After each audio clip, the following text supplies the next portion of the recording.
pertanyaan yang pertama adalah, apa sajakah bahaya dalam upaya mencabut lalang dari gandum saat ini? Apa bahayanya? Apa bahayanya? Mari kita lihat yang pertama. Bahaya yang pertama adalah kita memiliki resiko merusak gandum. Gandum itu akan rusak. Ya, kapal kecil. Kalau Anda belum, saya pernah melihat bagaimana di Ethiopia ya, orang menanam menanam gandum tersebut ya, bijinya itu dilempar begitu saja, dan kadang-kadang tumbuh sangat berdekatan, saudara. Sangat berdekatan antara gandum dan lalang, dan hampir sama. Coba Anda lihat gambar ini ya. Gambar ini yang paling kanan, yang di sebelah kanan Anda dan sebelah kiri ya. Itu ilalang sebelah kanan dan gandum sebelah kiri. Itu pada mulanya itu kelihatan sama. Kalau kita cabut, kita bisa cabut kedua-duanya. Jadi kalau kita mencabut pada saat mereka masih baru mulai muncul, dengan telah itu masih muda, maka kita memiliki resiko merusak gandum. Dalam Matius 13 ayat 29, Yesus memperingatkan bahwa mencabut lalang dapat mencabut gandum juga. Hal ini menyiratkan bahwa penilaian manusia tidak sempurna. Kita tidak bisa menilai orang, ya, seseorang manusia. Dan upaya kita untuk menyingkirkan lalang yang dianggap dapat merugikan orang percaya sejati, dapat membuat mereka patah semangat atau salah menilai. Ya. Kita tidak memiliki penilaian yang sempurna. Kalau Anda mengenal saya selalu katakan, ya, kalau Anda mengenal saya waktu saya masih mudanya, itu masih kecilnya dengan kata lain, wah, nggak akan ada yang percaya saya bisa jadi pendeta. Dengan kata lain ya, kalau yang jadi cocok jadi pendeta itu kakak saya itu Dr. Alvin Rantung saat ini ya, dia yang lebih cocok jadi pendeta daripada saya. Tapi itulah ya, kalau penilaian yang diberikan oleh orang tua saya itu seperti penilaian yang sangat, saya ini sudah tidak ada lagi masa depannya, masa depan saya sudah suram, maka habislah saya ya. Tapi itulah manusia, kita tidak bisa memiliki penilaian sempurna. Orang yang kita anggap sekarang ini orang yang sangat tidak benar, itu bisa jadi benar. Rasul Paulus saja, kalau dinilai pada satu sisi, waduh, dia itu pembunuh ya. Dialah yang memerintahkan sampai Stefanus itu harus mati dibunuh. Lain berikutnya. Jadi pertama ini adalah resiko merusak gandum. Yang kedua adalah kita tidak memiliki kemampuan untuk membedakan dengan jelas. Hampir sama dengan yang pertama tadi. Tapi sekarang itu fokusnya kita yang tidak dapat membedakan orang dengan jelas. Lalang tampak hampir sama dengan gandum pada tahap awal. Ini menunjukkan bahwa sulit untuk membedakan kondisi rohani sejati seseorang.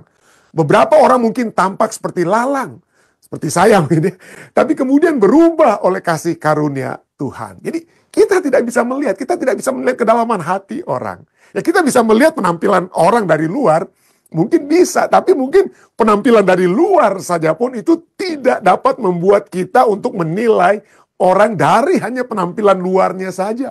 Kelihatan bagus, kelihatan saya berkhotbah, kelihatan saya bikin ini, bikin itu. Waduh, itu orangnya itu pendeta Rantung ini lebih suci nih daripada ini yang nggak tahu berkhotbah nih, cuma duduk-duduk di gereja di ujung dan lain sebagainya. Belum tentu ya. Kita tidak memiliki kemampuan membedakan dengan jelas. Ada satu ilustrasi, saya senang sekali ya. Tadi saya sebentar persiapan pelajaran ini membaca tentang seorang ibu ya, seorang ibu ini yang sedang berada di mana? Di Heathrow Airport ya, di London. Dia seorang ibu keturunan India ya. Coba lihat, saya senang sekali karena begitu sempatnya saya akan coba tampilkan kisah. Ini kisah nyata yang diceritakan oleh ibu ini dalam satu artikel yang ditulis juga di The Stories of India. Nah, di Heathrow itu di London itu kan banyak orang Indianya. Jadi satu saat dia berada di Heathrow Airport. Nah, tahun lalu dia katakan, saya berada di Bandara Internasional Heathrow di London untuk menaiki pesawat. Biasanya saya mengenakan sari. Sari itu pakaian yang mahal yang orang India punya ya. Bahkan saat saya berada di luar negeri. Tetapi saya lebih suka mengenakan salwar kamis mungkin gitu ya. Salwar kamis saat berpergian. Kenapa? Karena salwar kamis itu lebih seperti daster, tapi bukan daster sih, tapi dia lebih enak itu untuk jalannya. Tapi kalau sari itu memang mahal. Pelatihan orang mewah, orang India kalau pakai sari itu apalagi berjalan itu ketahuan orang kaya sekali. Tapi salwar kamis itu lebih sederhana gitu pakaiannya ya. Jadi di sanalah saya, seorang warga senior yang mengenakan pakaian khas India yang lebih sederhana di gerbang terminal. Nah, setelah beberapa menit pengumuman pengumuman keberangkatan pesawat pun dibuat. Dan saya pun bergabung dalam antrean. Wanita, ibu ini katakannya. Wanita di depan saya adalah seorang wanita yang terawat rapi dalam pakaian sutra. Ada pakaian sutra Indo-Barat, artinya pakaian sutra Indo West. Ya, jadi artinya mungkin orang India juga, tapi yang lebih pakaiannya lebih kaya, lebih kaya juga ya. Dengan tas tangan Gucci dan sepatu hak tinggi. Setiap helai rambutnya itu tertata rapi. Dan seorang teman berdiri di sampingnya dengan sari sutra yang mahal. Jadi orang India juga ya. Dengan kalung mutiara, anting-anting yang serasi, dan gelang berlian yang indah kedua wanita tersebut ya. Ada di depan ibu ini yang berpakaian agak lebih sederhana daripada kedua wanita di depannya. Tiba-tiba dikatakan, tiba-tiba wanita di depan saya menoleh ke samping dan menatap saya dengan tatapan kasihan. Sambil mengulurkan tangannya, wanita itu katakan, boleh saya lihat boarding pass Anda? Boleh saya lihat boarding pass kartu untuk masuk ke dalam pesawat Anda? Biasanya di situ kan ketahuan kan kelas berapa kita, tempat duduk kita di mana ya. Jadi wanita itu yang kaya itu bertanya kepada ibu ini, boleh saya melihat boarding pass Anda? Saya hendak menyerahkan boarding pass saya kepadanya, tetapi karena dia tidak tampak seperti karyawan petugas airline, karyawan maskapai, maka saya bertanya, emangnya kenapa? Kenapa kamu mau minta boarding pass saya? Lalu wanita di depan itu katakan, iya, karena antrean ini hanya untuk penumpang kelas bisnis. Katanya dengan percaya diri dan menunjukkan ke arah antrean kelas ekonomi yang di sebelah kelas bisnis tersebut. Anda harus berdiri di sana, kata wanita tersebut. Anda, ibu harus berdiri di sana, di antrean kelas ekonomi. Saya hendak mengatakan kepadanya, ibu ini katakan, saya hendak mengatakan kepadanya bahwa saya memiliki tiket kelas bisnis. Tetapi setelah dipikir-pikir lagi, saya menahan diri. Saya ingin tahu mengapa dia menganggap saya tidak layak berada di kelas bisnis. Jadi saya mengulangi. Mengapa saya harus berdiri di sana? Kenapa saya harus berdiri di tempat yang kamu tunjuk itu kelas ekonomi? Lalu wanita itu mendesak. Aduh, biar saya jelaskan. Dikatakan, biar saya jelaskan. Ada perbedaan besar dalam harga tiket kelas ekonomi dan bisnis. Yang terakhir harganya hampir setengah kali, yang bisnis itu harganya hampir 2,5 kali lebih mahal daripada, teman wanita tersebut kata, iya saya kira 3 kali lebih mahal. Ya tepat sekali kata wanita itu. Jadi ada hak istimewa tertentu yang dikaitkan dengan tiket kelas bisnis. Benarkah? Saya memutuskan untuk bersikap nakal, naif dan pura-pura tidak tahu. Hak istimewa macam apa yang kamu bicarakan? Hak istimewa apa itu kelas bisnis? Dia tampak kesal. Kita yang di kelas bisnis ini diizinkan membawa 2 tas. Tetapi kamu hanya boleh bawa satu tas. Kita dapat naik pesawat dari antrean lain yang tidak terlalu panjang. Antreannya seperti di kelas ekonomi yang antrean kami ini tidak terlalu ramai.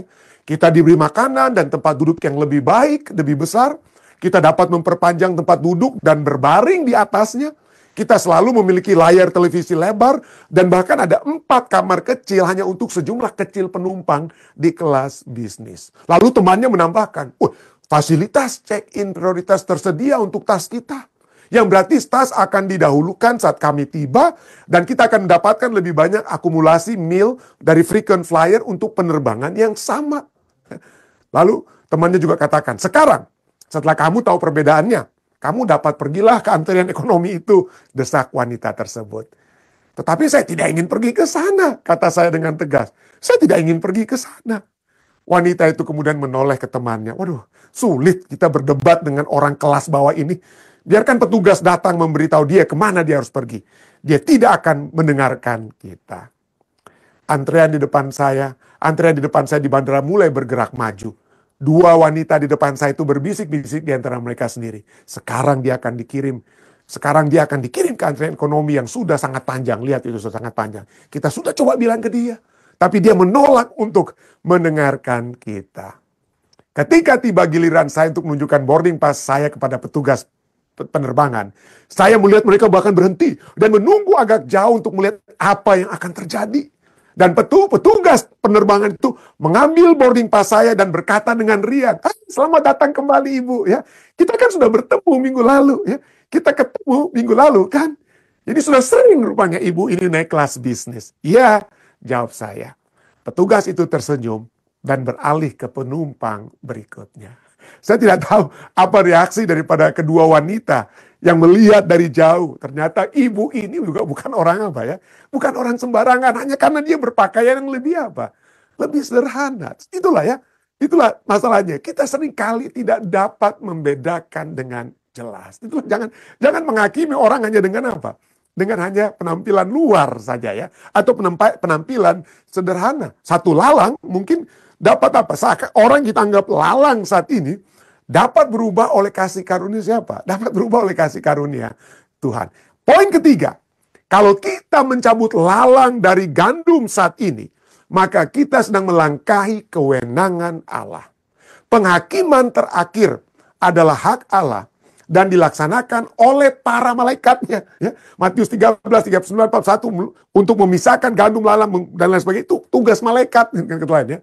Ketika manusia mencoba memisahkan orang benar dari orang jahat sebelum waktunya, maka mereka mengambil peran yang seharusnya menjadi hak Allah semata-mata.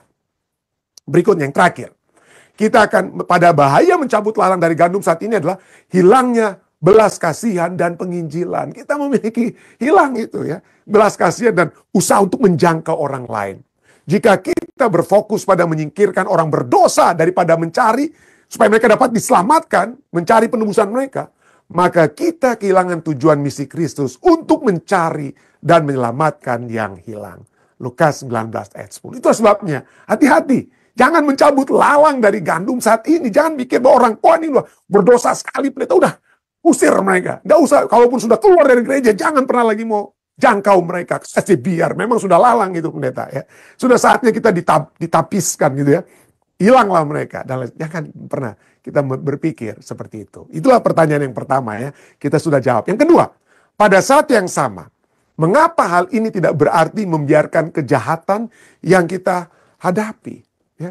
Kalau demikian, kalau misalnya kita tahu ada kejahatan di dalam dunia ini, kan karena kita bilang, kan kita kan nggak boleh menghakimi, kita diam-diam aja lah, biar aja kalau ada kejahatan dalam dunia kita diam aja, yang penting kita berusaha untuk jadi orang baik aja sendirian. Hati-hati juga ya, ini tidak berarti mengajarkan kepada kita bahwa, tutup mata terhadap ketidakadilan dalam dunia ini. Ya. Jangan seperti begitu. Martin Luther King menyatakan ya, pada saat dia berada di penjara ya, dia menuliskan satu surat, dan ini kata-kata yang ada dari surat yang ditulis oleh Martin Luther King, seorang hak asasi manusia yang ada di Amerika Serikat ya. Dia katakan, kita harus bertobat di generasi ini, bukan hanya atas kata-kata dan tindakan penuh kebencian dari orang jahat. Yang harus bertobat itu bukan hanya orang jahat dengan kata lain, tetapi siapa juga yang harus bertobat, tetapi juga atas diamnya orang-orang yang baik. Kalau kita melihat ketidakadilan, kalau kita melihat kejahatan, lalu kita cuma diam-diam aja. Ada kejahatan yang terjadi, kita cuma diam-diam saja. Itu juga bukan satu hal yang baik ya. Edmund Burke juga katakan, ya, dia katakan, but the only thing necessary for the triumph of evil is for good men to do nothing. Satu-satunya hal yang diperlukan untuk kemenangan kejahatan adalah orang baik yang tidak melakukan apa? Tidak melakukan apa-apa. Jadi pada saat kita melihat ketidakadilan di dunia, apa yang harus kita buat?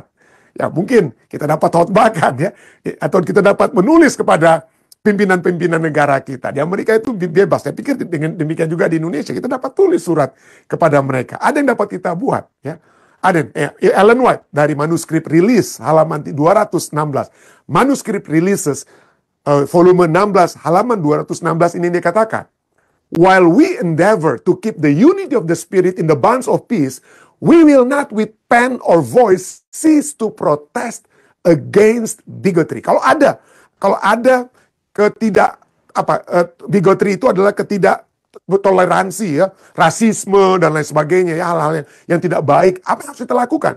Dikatakan sementara kita akan berusaha untuk menjaga kesatuan roh dalam ikatan damai. Kita jangan angkat senjata dengan kata lain ya, bukan. Tetapi kita tidak akan dengan pena atau suara berhenti untuk memprotes kefanatikan atau ketidaktoleransi. Jadi dalam dunia ini, kalau kita melihat hal yang tidak baik yang terjadi di komunitas luar kita, kita dapat apa? Kita dapat bersuara. Kita dapat apa? Menulis, ya, menyatakan yang salah itu sebagai satu hal yang tidak sesuai, mungkin sesuai dengan hukum, tidak sesuai dengan apa yang dituliskan oleh firman Tuhan dan lain sebagainya yang dapat kita tampilkan. Nah, bagaimana kalau kesalahan atau kejahatan itu di dalam gereja? Ya. Apakah kita biarkan, oh kan pendeta ini kan nanti aja lah pada saat Yesus datang ketahuan ini kalau ada yang berdosa dalam gereja, kita biarin aja lah pendeta untuk saat ini. Hati-hati ya. Kesalahan itu tidak boleh dibiarkan. Kesalahan tidak boleh dibiarkan. Dosa tidak boleh dibiarkan. Disiplin gereja itu penting, saudara. Disiplin gereja itu penting. Dan disiplin itu bukan artinya kita pecat lalu kita biarkan. Bukan. Arti kata disiplin artinya discipling again. Ya. Artinya kita menjadikan murid kembali. Orang yang kita tegur dan kita untuk sementara karena dosa umumnya yang sudah kelihatan, tidak boleh lagi dia mungkin menjadi contoh yang salah ya. Ya, kita dapat apa? Kita dapat censor, kita dapat tegur dia dan tidak memberikan jabatan, tetapi bukan berarti dia tidak boleh masuk gereja. Harus tetap kita bawa untuk masuk gereja, ya. Walaupun supaya dia dapat apa? Dijadikan murid kembali. Itulah arti disiplin. Jadi disiplin itu penting untuk menyatakan, hey, ini satu dosa yang tidak boleh dibiarkan. Jadi disiplin gereja itu penting. Meskipun kita tidak boleh, Pak, yang dapat kita katakan di sini ya. Meskipun kita tidak boleh menghakimi sehubungan dengan keselamatan akhir daripada seseorang. Matius 18 ayat 15 sampai 17 mengajarkan bahwa gereja harus mengatasi dosa yang tidak diakui. Dosa itu harus diselesaikan, kata lainnya, di antara orang percaya melalui langkah-langkah Alkitabiah yang tepat. Jadi ada langkah-langkahnya. Matius 18, 15, 17 harus ada seorang ya. Kalau Anda melihat menjadi saksi dari satu kesalahan di gereja, jangan langsung panggil orang lain. Anda dulu yang pergi karena Anda yang lihat kan. Kalau Anda sudah libatkan bahkan pendeta sekalipun tak boleh. Ya. Pertama-tama Anda kalau Anda menyaksikan ada orang yang salah berbuat kesalahan, Anda yang melihat itu. Jangan, kalau Anda sudah bawa pendeta itu baru tingkatan kedua. Okay? Kecuali kalau pendetanya yang pertama-tama lihat ya.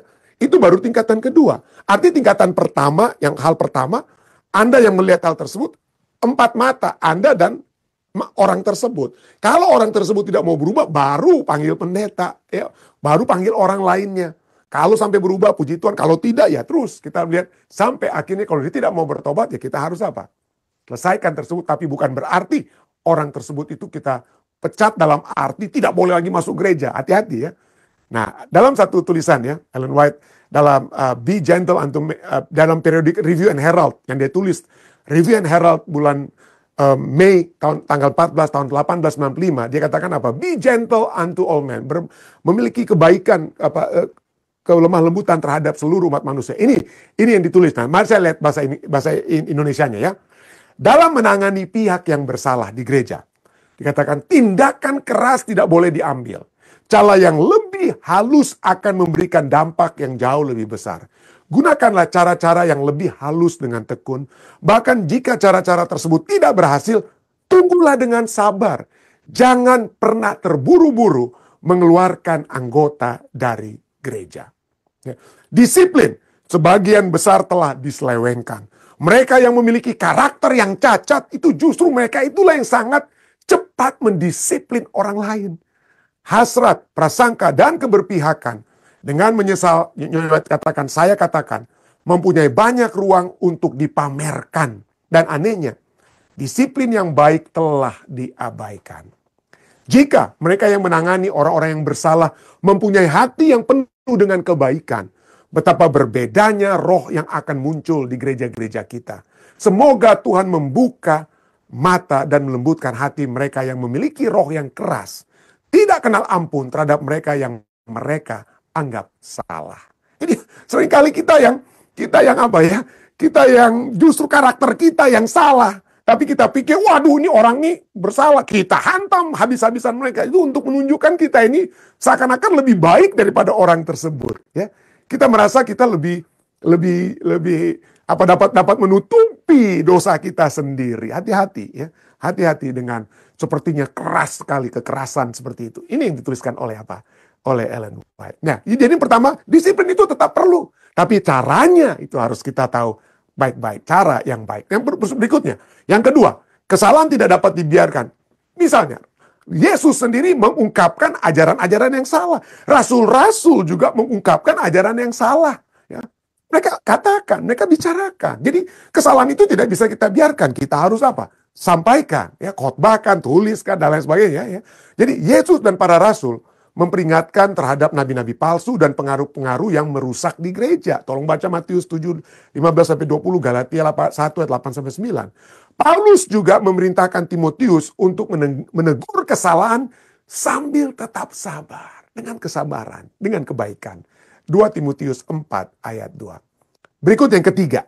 Kesalahan tidak dibiarkan. Seringkali kita hanya melihat kesalahan orang lain. Tapi poin yang sering harus pertama-tama kita lakukan adalah lihat dulu kesalahan diri kita. Introspeksi diri kita lebih dahulu. Jadi itulah sebabnya kesalahan tidak dibiarkan. Bagaimana caranya? Lihat kesalahan saya dulu. Ya.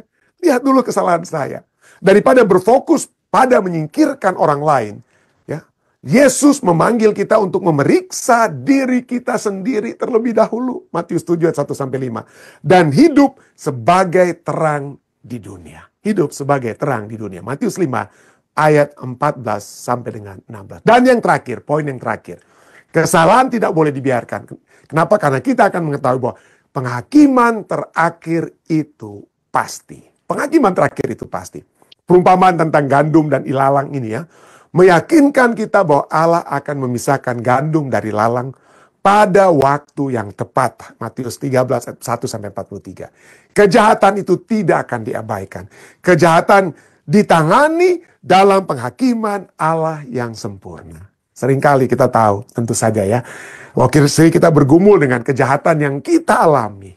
Kejahatan yang kita alami, mungkin orang yang berbuat jahat kepada kita. Ketahuilah bahwa penghakiman terakhir itu pasti. Dan dengan keyakinan ini kita dapat berserah. Kita dapat berserah kepada Tuhan. Kiranya pelajaran ini dapat menjadi satu kekuatan bagi kita semua ya. Saya bawa ini dalam nama Yesus. Amin.